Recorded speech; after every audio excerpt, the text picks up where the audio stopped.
আসসালামু আলাইকুম। সরকারি চাকরিজীবীদের বেতন বৃদ্ধির জন্য নতুন পে কমিশন হইছে। যদি সামনে অর্থবছরেও নতুন পে স্কেল হয় তাহলে ১১ বছর পর হবে। বাংলাদেশের ইতিহাসে ৮ বছরের পর নতুন পে স্কেল আসার মতো ঘটনা ঘটে নাই। এইবারই সবচেয়ে খারাপ অবস্থা। আর এটা এতই খারাপ অবস্থা যে সেটা বলে শেষ করা যাবে না। তারপরে একটু বলি।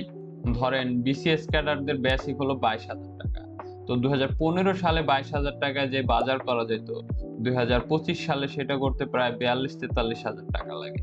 আর স্বর্ণের দামের কথা যদি আমরা চিন্তা করি, এই ৳২২,০০০ বেসিকে ২ গ্রামেরও কম স্বর্ণ কিনতে পারা যায়, যেটা কিনা বাংলাদেশের ইতিহাসে সবচেয়ে কম। বিসিএস ক্যাডাররা সবসময় তাদের এক বেসিক দিয়ে ৫-৭ গ্রাম বা এর বেশি স্বর্ণ কিনতে পারতেন অতীতে। ২০১৫ সালের পর বাংলাদেশের মাথাপিছু আয় বেড়েছে প্রায় ৩.৫ গুণ।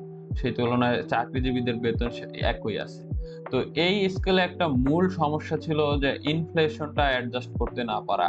ধরেন ১৫ সালে একটা প্রাথমিক শিক্ষক ৳১১,০০০ বেসিকে জয়েন করছে। ২০২৫ সালে এসে ৳১১,০০০ বেসিকে জয়েন করতেছে। তাহলে তার সংসার কেমনে চলবে? এটা থেকে ভয়াবহ ব্যাপার হয় তাদের সাথে যারা পেনশনে যায়। ধরেন ২০১৫ সালে একজন হাই স্কুল শিক্ষক যদি পেনশনে যাওয়ার সময় এককালীন ৳৬০,০০,০০০ পাইতেন, ২০২৫ সালে এসেও ৳৬০,০০,০০০ পাচ্ছেন। তো এভাবে কিন্তু সে তার সারা জীবনের যে সঞ্চয় সেটা দিয়ে অর্ধেক ক্রয় ক্ষমতা পাচ্ছে। ভারতের সাথে আমাদের সব দিকেই কম্পিটিশন। ভারতের থেকে আমাদের মাথাপিছু আয়ও বেশি, অর্থ-সামাজিক অবস্থাও প্রায় একই রকম। কিন্তু আমরা যদি দেখি সচিবরা প্রায় ৫ গুণ বেশি বেতন পায় ইন্ডিয়াতে এবং আমাদের যে বর্ডার ফোর্স বিজিবিরা বিসিএফদের প্রায় ৩ ভাগের ১ ভাগ সেলারি পায়। তো এত বৈষম্য নিয়ে আসলে তো কোয়ালিটি এনশিওর করা সম্ভব না বা তাদের সাথে ফাইট দেওয়া সম্ভব না সব লেভেলে। তো বেতন বাড়ানোর যে উদ্যোগটা নেয়া হইছে এটাকে সাধুবাদ জানাই। বেতনটা যেন একটা ভালো অ্যামাউন্ট বাড়ে মানে মানুষের যে যেন নদীর মাছ সব প্রবাসীরা কিনে খাবে, সরকারি চাকরিজীবীরা চাষের মাছ খাবে। বা দুর্নীতি ছাড়া শহরে বা ভালো জায়গায় একটা জমি কেনা যাবে না, একটা ফ্ল্যাট করা যাবে না, এরকম যেন না হয়।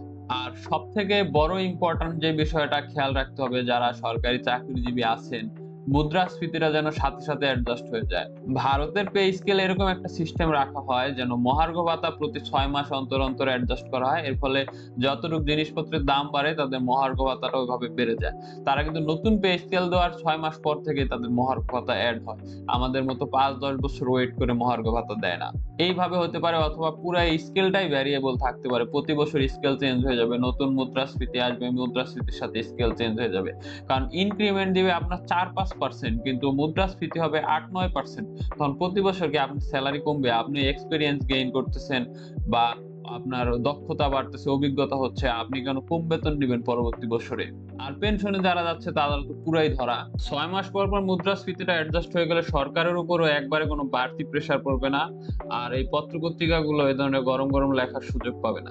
সো এই সমস্যাগুলো যাতে সমাধান করা হয়, এইভাবে যেন একটা নতুন পে স্কেল দেওয়া হয়, এই ব্যাপারে সবার সতর্ক থাকতে হবে।